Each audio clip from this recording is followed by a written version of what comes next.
Here's an interesting bit of Arthur trivia I found. Jason Swimmer, voice actor for DW from season 7 through 10, has a podcast dedicated to talking about his experience with the show, as well as finding all the other DW voice actors to interview them.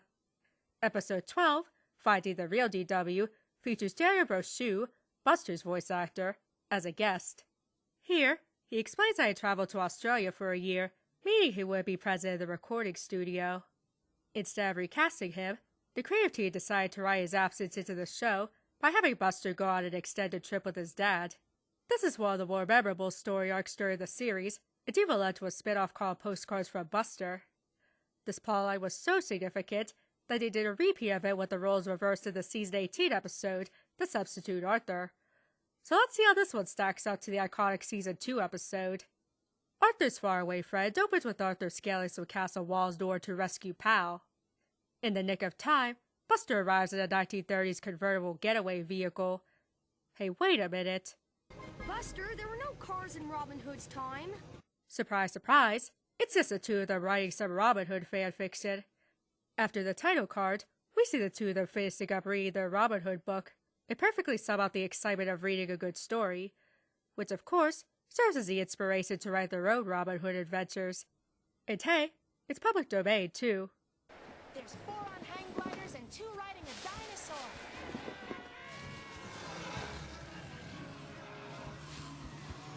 Slow down!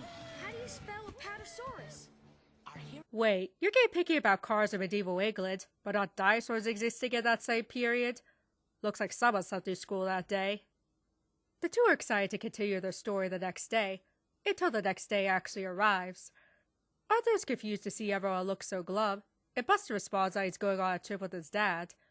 Arthur brushes it off, saying that Buster goes to stay with his dad on weekends all the time, until Buster explains that he's going to be staying even longer. In fact, they specifically say he'll be gone for a couple of months.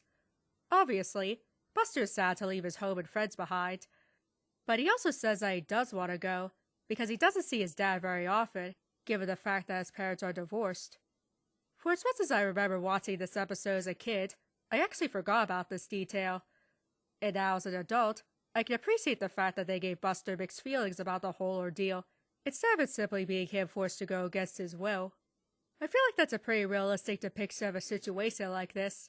It gives things the nuance it deserves. Even so, Arthur can't help but feel like he's being abandoned by his best friend. Which may be a bit selfish, but it's understandable from his point of view, and he's still treated sympathetically. That's what Sue Ellen chimes in, saying that Buster probably feels even more sad about leaving everyone and everything he knows behind. That gives Arthur the idea to support Buster all he can before he has to leave. He also causes Francine to hit her butt right against the ground of the seesaw, giving us a nice bit of levity. Afterwards, Arthur joins Buster in saying goodbye to Elwood City. Finally, Buster leaves for his trip, and what this might be one of the saddest scenes of the series. Goodbye, Arthur!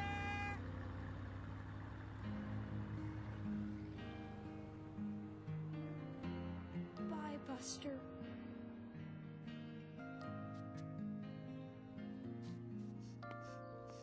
This was only season 2, but they certainly gave us an emotional send-off, even if it was only temporary. Now let's see what happens when it's Buster that gets left behind. This time, we have a dream sequence of Arthur and Buster playing a life-size version of Megalopolis, a board game that appears to be a mash-up of Monopoly and Trivial Pursuit. Much to Buster's dismay, Arthur's card tells him he's going away, and he proceeds to drive off in his little silver car. Turns out, Arthur is indeed going on a trip with his Uncle Fred to go birdwatching for a few days.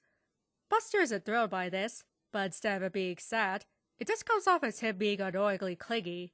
We already know that Buster spent weekends with his dad in the past. Hell, he even went to sleepaway camp without Arthur one year, since the Reed family decided to go on vacation, and he didn't have any issue with that. So it seems like Buster's making a mountain out of a molehill with the whole situation. Much like in the season 2 episode, the two decide to spend as much time as they can together, by multitasking all the things they enjoy doing for the remaining days that Arthur's here. On the day of Arthur's departure, Arthur even reminds Buster of how he was gone for much longer once upon a time. We then get a scene that's pretty clearly meant to pay homage to said episode where Buster is driven away. Unfortunately, despite playing the same sad tune, this isn't nearly as sad as it was the first time. Now though, Let's see how Arthur copes with his best friend no longer being around.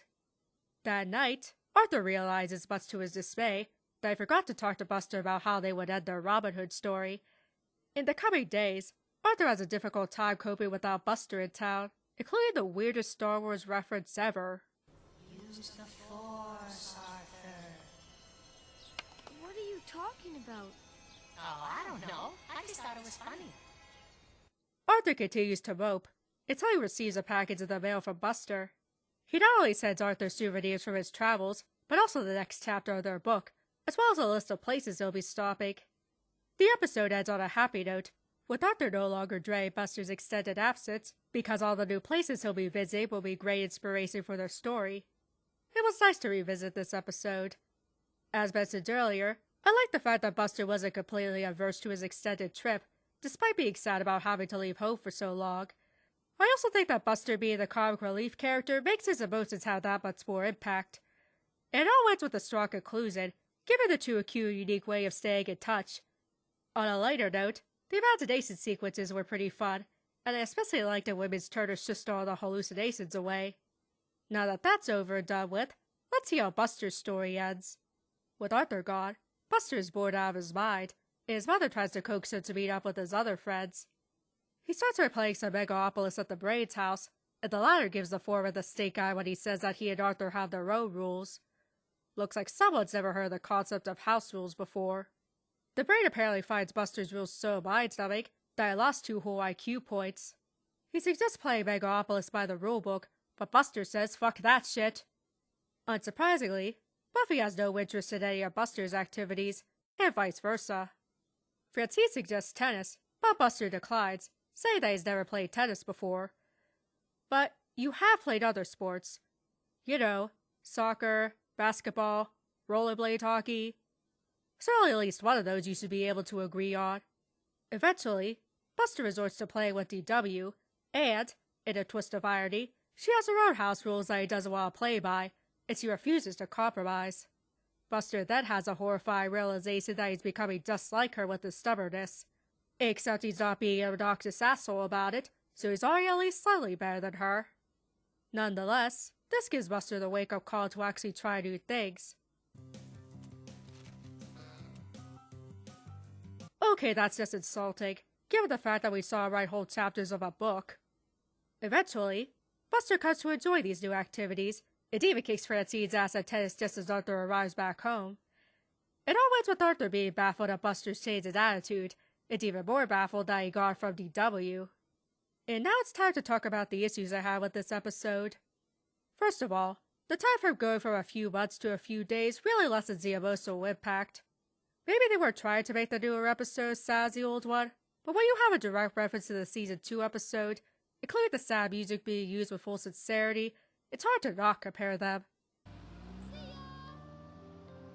Bye!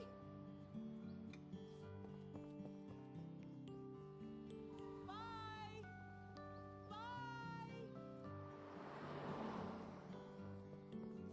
Bye! Bye!